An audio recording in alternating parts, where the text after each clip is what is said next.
A very very warm welcome at my YouTube channel Josh at Peak।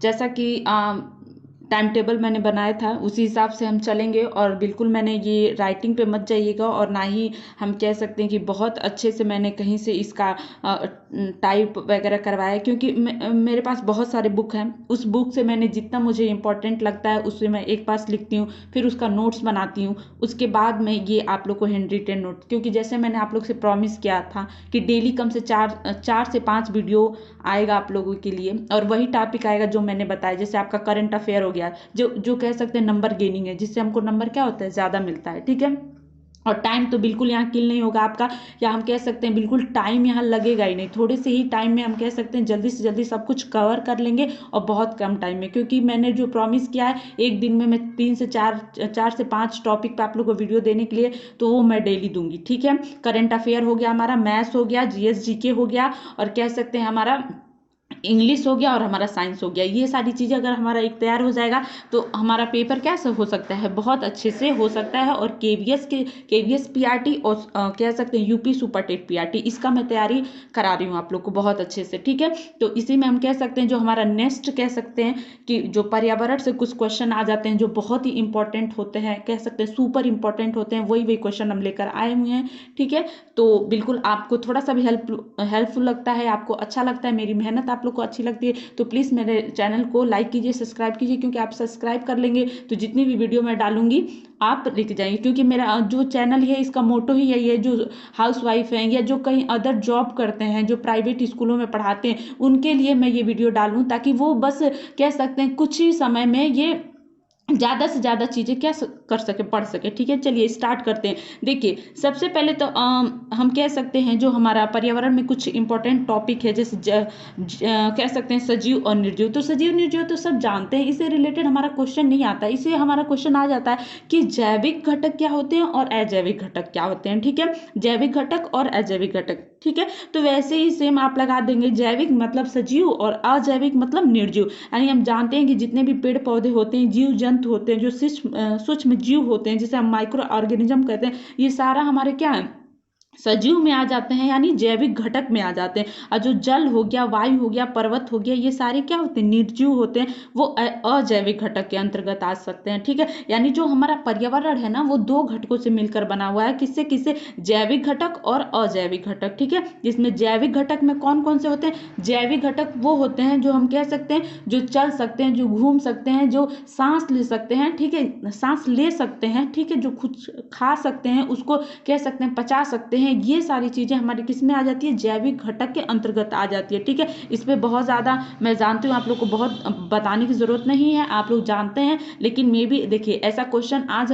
आ सकता है या आता ही है कि बताइए निम्न में से कौन सा जैविक घटक है और कौन सा अजैविक घटक है। ठीक है, तो जल वायु पर्वत ये क्या कर सकते हैं, ऐसा ये केवल हमारे प्रकृति के क्या है, एक घटक है। ये ऐसा नहीं हो सकता कि खुद खाना बना सकते हैं, ऐसा नहीं होता है कि खुद सांस ले सकते हैं, ऐसा नहीं होता है कि खुद खाना खा के उसको क्या कर सकते हैं, पचा सकते हैं या पाचन के लिए। ठीक है, ऐसे उनके ऐसा बिल्कुल वो सजीव की तरह बिहेव नहीं करते हैं। ठीक है, तो ये सारा एग्जाम्पल देख लीजिए। यानी जो हमारा पर्यावरण है 2 घटकों से मिलकर बना हुआ है, एक जैविक घटक और एक अजैविक घटक, और इसका एग्जाम्पल ने आप लोग ने देख लिया। अब देखिए जैविक घटक में भी देखिए अजैविक घटक होते हैं, इसमें कह सकते हैं इनमें भी कुछ कह सकते हैं टॉपिक्स होते हैं, इनमें भी कुछ कह सकते हैं कि कौन कौन से इसमें कुछ कृत्रिम होते हैं, कुछ प्राकृतिक होते हैं, ये सारी चीज़ें हमको देखनी है। ठीक है, तो इसमें देखिए हम देख लेते हैं जैविक घटक तो सबको पता ही हो गया। जैसे जैविक घटक के अंतर्गत हमारे उत्पादक पेड़ पौधे किस में आते हैं, उत्पादक के अंतर्गत। उत्पादक इनको क्यों बोला जाता है,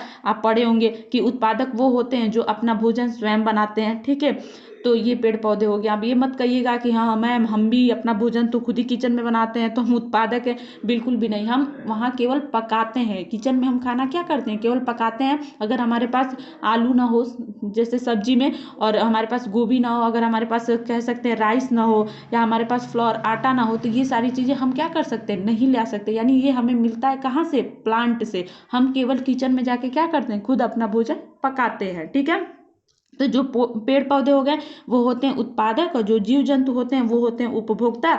यानी जो उत्पादक बनाते हैं, उत्पादक को खाने वाला ही क्या होता है, उपभोक्ता होता है, ठीक है। और जो सूक्ष्म जीव होते हैं वो कहते हैं अपघटक। तो अपघटक क्या होता है, जो जीव जंतु जब मर जाते हैं तो वो जो सड़ गल के, जो उनके शरीर को सड़ा गला के वापस उनको मिट्टी में मिला देते हैं, ठीक है। उनके जैसे मान लीजिए आपको पता ही है कि हम लोग की भी डेथ हो जाती है जब शरीर या तो जला दिया जाता है और नहीं भी जलाया जाता है, तो जिनको मतलब जमीन के अंदर दफन किया जाता है, तो यही अपघटक जाके उनको पूरा शरीर को क्या कर देते हैं, मिट्टी में मिला देते हैं, ठीक है। तो ये होते हैं हमारे अपघटक। यानी जो हमारे जैविक घटक के अंतर्गत पेड़ पौधे हो जाएंगे जिनको उत्पादक बोलते हैं, जीव जंतु हो जाएंगे जो उपभोक्ता होते हैं, और सूक्ष्म जीव हो जाएंगे जो अपघटक होते हैं। आई होप आप लोगों को इतना समझ में आया होगा। और इसमें जैविक और अजैविक घटक में ये पूछ लेता है कि बताइए इसमें से कौन से हमारे कृत्रिम होते हैं और कौन से इसमें हमारे क्या होते हैं, प्राकृतिक होते हैं। तो जो हमारे प्राकृतिक अजैविक घटक की बात कर रही हूँ, अजैविक घटक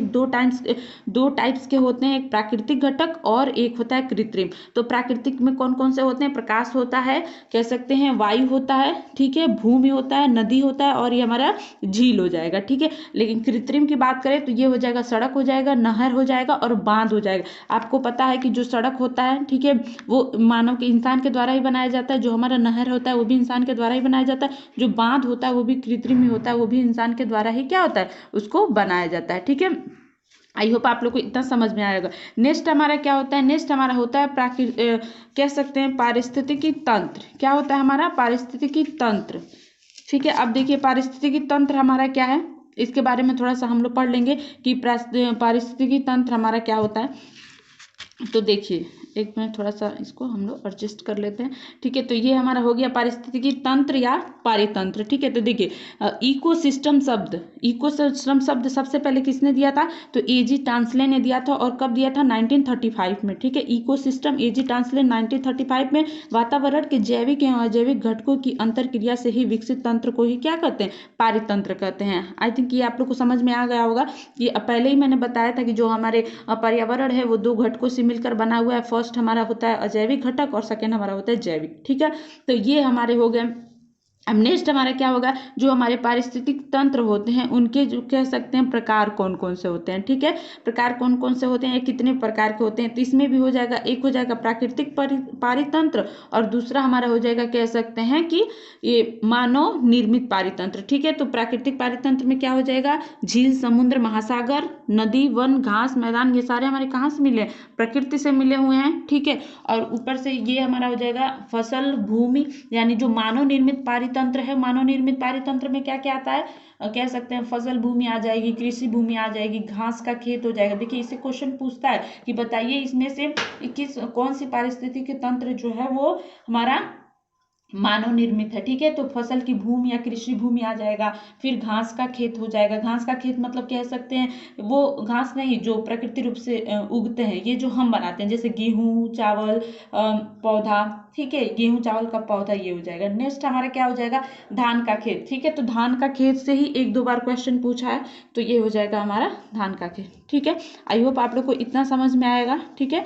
नेक्स्ट हम लोग देखते हैं, नेक्स्ट हम लोग देख लेते हैं पारिस्थितिकी क्या होता है, ठीक है। पारिस्थितिकी क्या होता है या फिर इससे हम लोग क्या समझते हैं, इसके अंतर्गत क्या क्या हमें पढ़ना है और क्या क्या हमें नहीं पढ़ना है, ठीक है। तो देखिए वहां पे था हमारा पारितंत्र, ठीक है, पारिस्थितिकी था जो जिसमें हमने बोला था कि इकोसिस्टम जो शब्द होता है उसमें एजी टांसले ने क्या दिया था, उनका नाम दिया था। और अब हमारा आ गया पारिस्थितिकी, ठीक है। पारिस्थितिकी शब्द ये किसने दिया था, तो यहाँ हो जाएगा अर्नेस्ट हैकल, ठीक है। अर्नेस्ट हैकल ने दिया था। इन्हें ही पारिस्थितिकी का क्या कहा जाता है, जनक भी कहा जाता है। तो कोई पूछे पारिस्थितिकी यानी कोई पूछे क्या, क्वेश्चन में आ जाएगा कि जो हमारा पारिस्थितिकी होता है उसके जनक कौन होते हैं, तो उनके जनक हो जाएंगे अर्नेस्ट हैकल, ठीक है।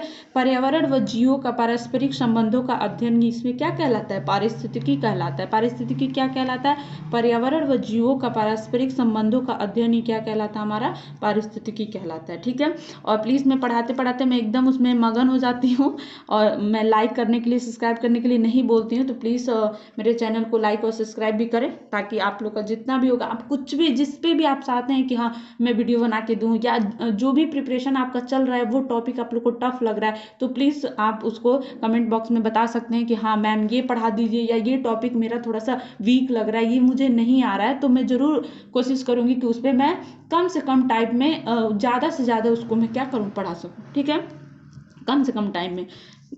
तो ठीक है, नेक्स्ट हमारा क्या हो गया, खाद्य श्रृंखला क्या होता है या फिर खाद्य जाल क्या होता है। आप बिल्कुल इससे फेमिलियर हैं, बिल्कुल कह सकते हैं कि ऐसा नहीं है कि आप ये पहली बार नाम सुन रहे होंगे। जिसने भी सी टेट, यूपी टेट ये सब ने निकाल लिया है, तो जाहिर सी बात है ये सब चीज़ आप लोग पढ़े ही होंगे। बस यही होता है, पढ़े हम सब रहते हैं, बस वही रहता है कि वो कॉन्टिन्यूटी हमारी ब्रेक हो जाती है बीच बीच में, जब वैकेंसी नहीं आती है, या फिर हमारा सोचते हैं कि कब आएगा, कब तक हम इसमें लगे रहे। घर वाले भी बोलते रहते हैं कि अरे दिन भर तो पढ़ते ही रहते हो, क्या होता है, कुछ नहीं होता है। तो इससे आपको बिल्कुल, जो जिनको कहना है कहने दीजिए, आपको जो करना है आप खुद करते रहिए, क्योंकि आपने ठान रखा है, आपने BTC, BEd, CTET, UP TET qualify इसीलिए किया है ताकि आपको एक गवर्नमेंट जॉब लेकर ही रहना, और उसमें कितना भी टाइम जाए, कभी भी जा रहा है, बस आप अपनी कंटिन्यूटी जो पढ़ाई की है उसको ब्रेक मत कर दीजिए। कभी ना कभी आपको जरूर सफल हो जाएंगे। इस साल नहीं होंगे, अगले साल होंगे, अगले साल नहीं होंगे, लेकिन अब ये लास्ट हमारा चल रहा है। अब सरकार के पास कोई ऐसी चीजें, बहाना नहीं है कि वो वैकेंसी नहीं लाएगी। ठीक है, इसमें हम क्या पढ़े थे, खाद्य श्रृंखला, और हम पढ़े थे खाद्य जाल। तो देखिए इसमें पौधे, पता है जो प्लांट्स होते हैं, ठीक है, उनको हम बोलते हैं क्या, भोजन बनाने वाले जितने भी होते हैं उनको बोलते हैं कि ये हमारे क्या होते हैं, उत्पादक होते हैं। ठीक है, क्या होते हैं ये, उत्पादक होते हैं। बकरी, बकरी क्या हो गया, ये हो गया उपभोक्ता। ठीक है, ये ऐसे चलता है। देखिए सबसे पहले भोजन किसने, सूर्य की, जो सूर्य की किरणें होती है उससे ऊर्जा लेके भोजन जो बनाते हैं उन्हें बोलते हैं उत्पादक।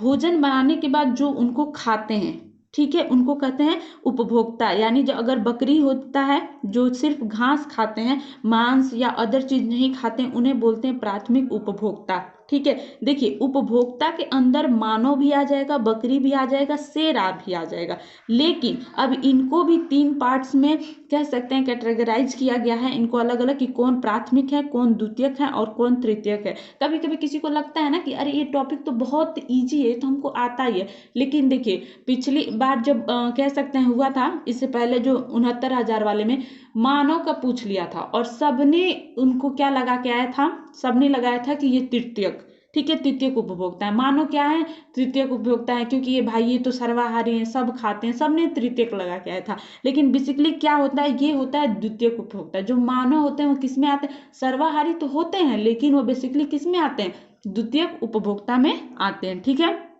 तो यानी हमारा जो कह सकते हैं पौधा होता है वो उत्पादक होता है, बकरी जो होता है वो भी वो उपभोक्ता होता है, लेकिन प्राथमिक उपभोक्ता होता है। प्राथमिक उपभोक्ता कौन होते हैं, जैसे हिरन हो गया, खरगोश हो गया, गाय हो गए, भैंस हो गए, क्योंकि ये केवल और केवल क्या खाते हैं, केवल और केवल घास खाते हैं। ठीक है, मानव किस में आता है, तो मानव को सर्वाहारी कहा जाता है, लेकिन ये द्वितीयक उपभोक्ता में आता है। और द्वितीयक उपभोक्ता में कौन कौन और आता है, मानव को लेकर, सॉरी, मानव को लेके बिल्ली, चूहा और मानव। ठीक है, बिल्ली, चूहा और मानव, या बिल्ली चूहा, ठीक है, ये तीनों यानी बिल्ली, चूहा और मानव सब किस में आते हैं, ये द्वितीयक उपभोक्ता में आते हैं। देखिए जो क्यों इन्हें सर्वाहारी बोला जाता है, देखिए बिल्ली चूहा भी खाती है, और कह सकते हैं जो दूध वगैरह होता है उसको भी पी लेती है। जो बिल्ली, ठीक है, बिल्ली, चूहा और मानव, ये दोनों क्या है, सर्वाहारी तीनों। ठीक है, अब नेक्स्ट हमारा क्या हो गया, शेर। शेर हमारा क्या होता है, तृतीयक उपभोक्ता होता है, जो क्या होता है, मांसाहारी होता है। ठीक है, अभी ये इसको हम लोग ज्यादा नहीं खींचेंगे। अब नेक्स्ट हमारा क्या हो गया, द्वितीयक उपभोक्ता सर्वाहारी। ठीक है, कौन होते हैं, ऐसे जीव जो हरे पौधे और अन्य किसी जीव को क्या कर सकते हैं, खा सकते हैं। ठीक है, तो ये हो गया मनुष्य, चूहा और बिल्ली, वही सेम ऊपर वाला ही हो गया जो हम लोग भी पढ़ के आए हैं, ज्यादा पढ़ने की इसमें कोई जरूरत नहीं है। तृतीयक उपभोक्ता हमारा क्या हो गया, मांसाहारी। ठीक है, यानी यही कह सकते हैं शेर हो गया। ठीक है, अब देखिए अपघटक क्या होते हैं, वे जीव उत्पादक और उपभोक्ता के मृत शरीर को खाते हैं, अपघटक कहलाते हैं। ठीक है, देखिए अब इसमें सबसे इंपॉर्टेंट आपको कह सकते हैं फोकस करने की जरूरत है यहाँ, क्योंकि ये क्वेश्चन सबका बहुत ज्यादा गलत होता है। जीवाणु, कवक और विषाणु लगा दिया जाता है, और चौथा दे दिया जाता है उपरोक्त सभी, तो इसमें सब बच्चे लगा के चले आते हैं उपरोक्त सभी। ठीक है, वो नहीं करना है आपको गलती। अगर अपघटक पूछे तो केवल जीवाणु होता है और कवक होता है, विषाणु आपका कभी भी अपघटक नहीं होते हैं। ठीक है, तो कभी अगर दे कि क्या इसमें भी कौन सा इसमें अपघटक नहीं होते हैं? क्या जीवाणु होते हैं, क्या वो कवक होते हैं, क्या विषाणु होते हैं, या कोई नहीं? ऐसे 4 ऑप्शन देगा तो आप लिखेंगे इनमें से विषाणु जो होता है वो अपघटक नहीं होते हैं, लेकिन जो हमारा जीवाणु होता है, यानी जीवाणु मतलब बैक्टीरिया, और आपका कवक, ठीक है, ये हमारे होते हैं क्या? अपघटक। ठीक है, कवक शैवाल के बारे में आप पढ़े होंगे। ठीक है, जो कवक होता है वो अपना भोजन नहीं बनाता है, ये डिपेंड रहता है किस पे? शैवाल पे।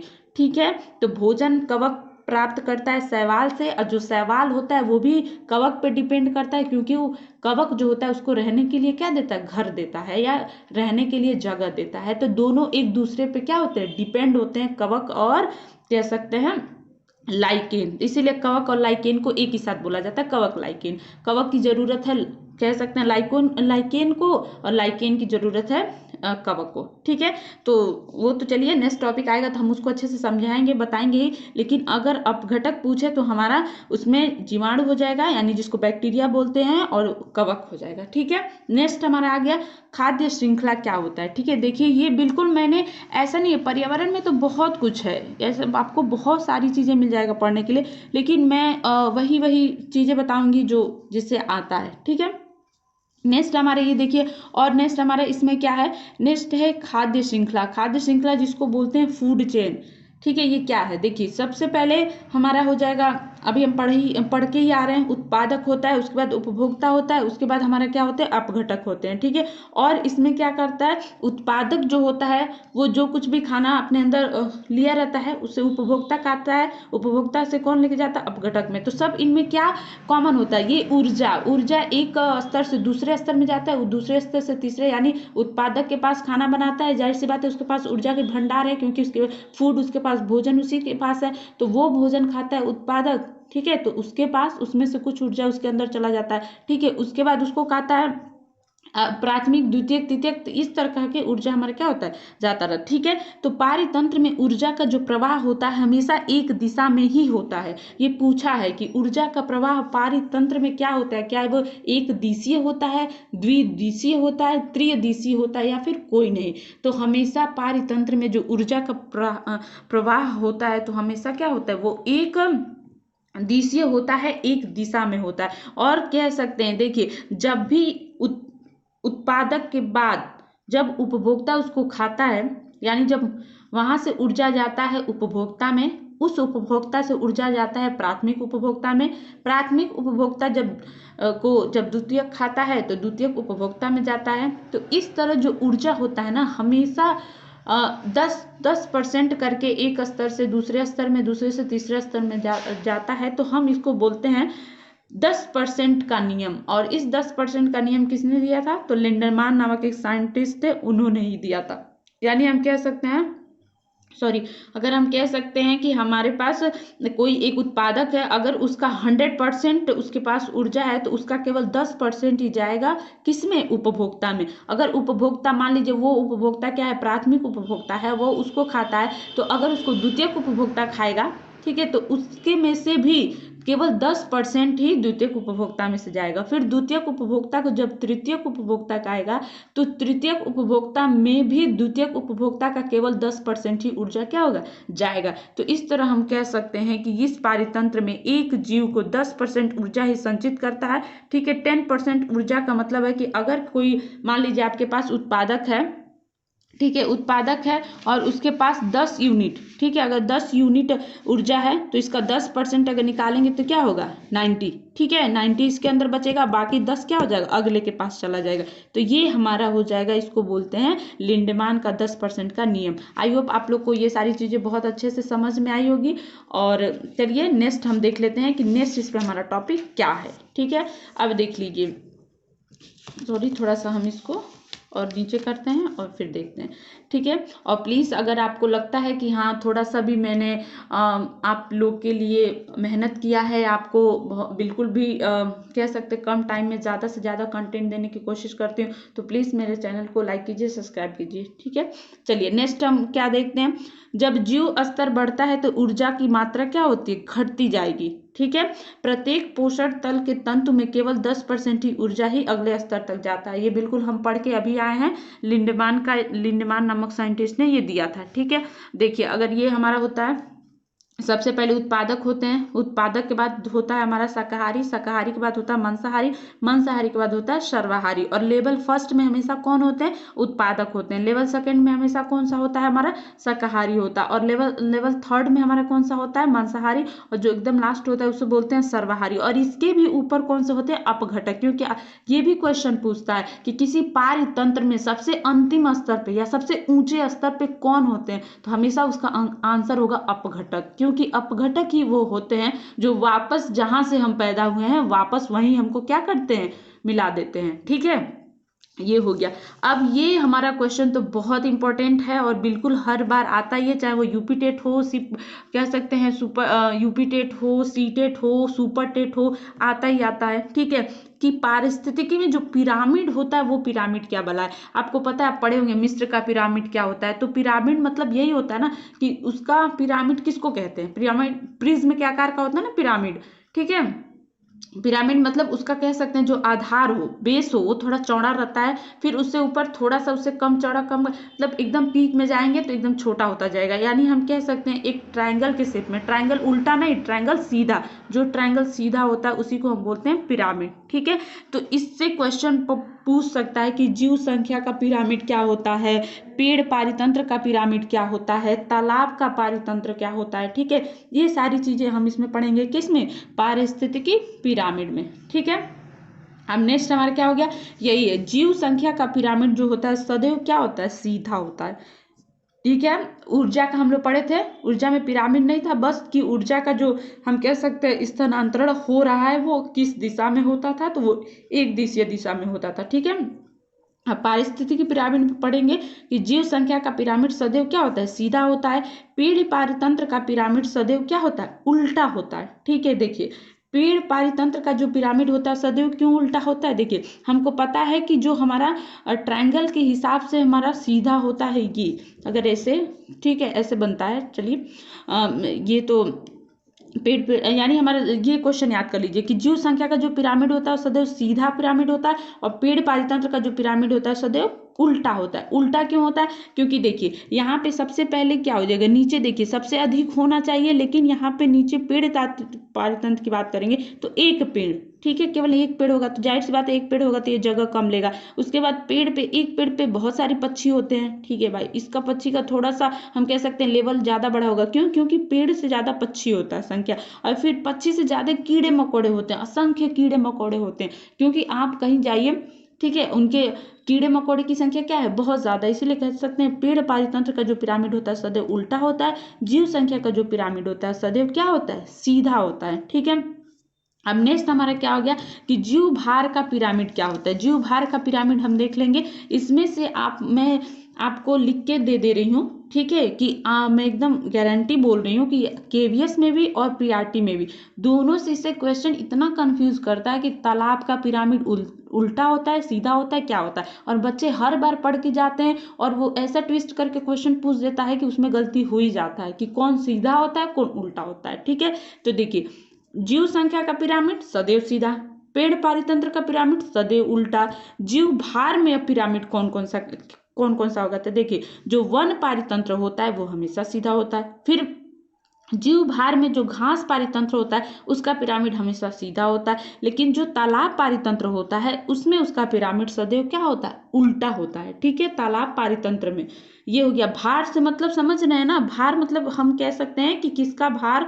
ज्यादा है। जैसे मान लीजिए बड़ी मछली का भार ज्यादा है कि छोटी मछली का भार ज्यादा है, तो जाहिर सी बात है कि बड़ी मछली का भार ज्यादा है। तो ये हो गया भार को लेकर। अगर वही संख्या के रूप में पूछता तो आपको पता है कि छोटी मछली की जो संख्या होती है बहुत ज्यादा होती है अकॉर्डिंग टू बड़ी मछली का। ठीक है, तो इसीलिए ऊपर भी देखते रहिएगा कि वो जीव भार पूछा है कि जीव संख्या पूछा है, क्योंकि अभी हम पढ़ के ऊपर आए हैं कि जीव संख्या का जो पिरामिड होता है सदैव सीधा होता है, लेकिन जीव भार में भी 3 तरह का पिरामिड बनेगा, एक वन पारितंत्र, एक घास पारितंत्र और एक तालाब पारितंत्र। ठीक है, आई होप आप लोग को थोड़ा सा समझ में आ रहा होगा, और जो भी आप लोग को नहीं आ रहा है उसको प्लीज आप नोट डाउन कर लीजिए वो क्वेश्चन, कि ताकि एग्जाम टाइम में बस आप ऐसे एक बार कॉपी पलटे उसको देखे, एक बार इस टाइम एक बार एग्जाम के टाइम। ठीक है, नेक्स्ट हमारा क्या हो गया?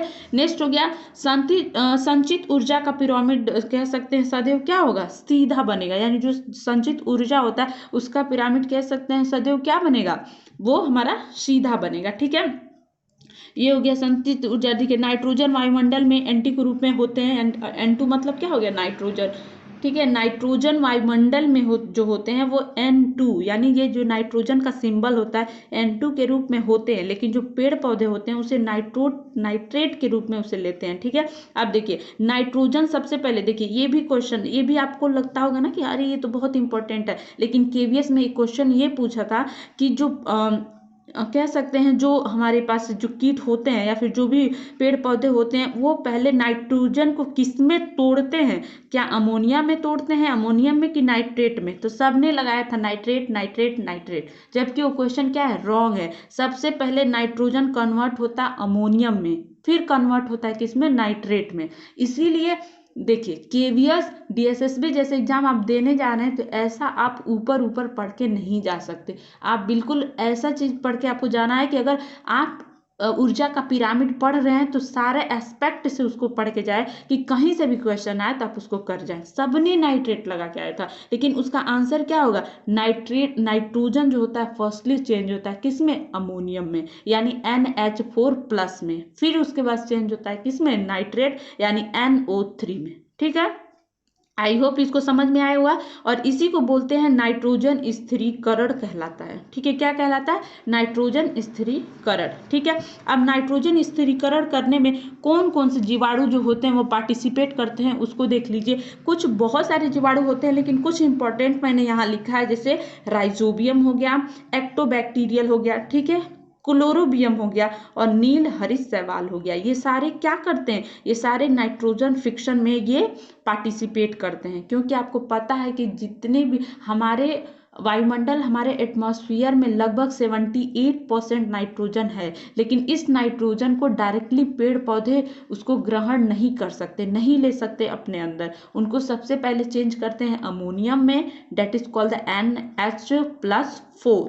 ठीक है, या फिर सॉरी NH नीचे रहेगा 4, NH4 ऊपर प्लस। ठीक है, फिर कन्वर्ट करता है किसमें, नाइट्रेट में। ठीक है, और ये सारे कौन कन्वर्ट करते हैं, ये कन्वर्ट करते हैं जो इसमें बैक्टीरिया, जो जीवाणु पार्टिसिपेट करते हैं, लाइक राइजोबियम, एक्टोबैक्टीरियम, क्लोरोबियम, नीला हरित शैवाल, ये सभी। ठीक है, आई होप आप लोग को ये टॉपिक जो है कॉमन था कह सकते हैं, लेकिन इम्पोर्टेंट बहुत था, तो ये आप जरूर देख लीजिएगा। और थोड़ा भी आपको लगा होगा कि मेरे चैनल से या फिर इस चीज़ से आपको थोड़ा भी बेनिफिट हुआ है तो प्लीज़ मेरे चैनल को लाइक कीजिए, सब्सक्राइब करिए। इसके बाद जस्ट मैं इंग्लिश का वीडियो डालने वाली हूँ तो आप उसको देख लीजिएगा। ठीक है, थैंक यू सो मच।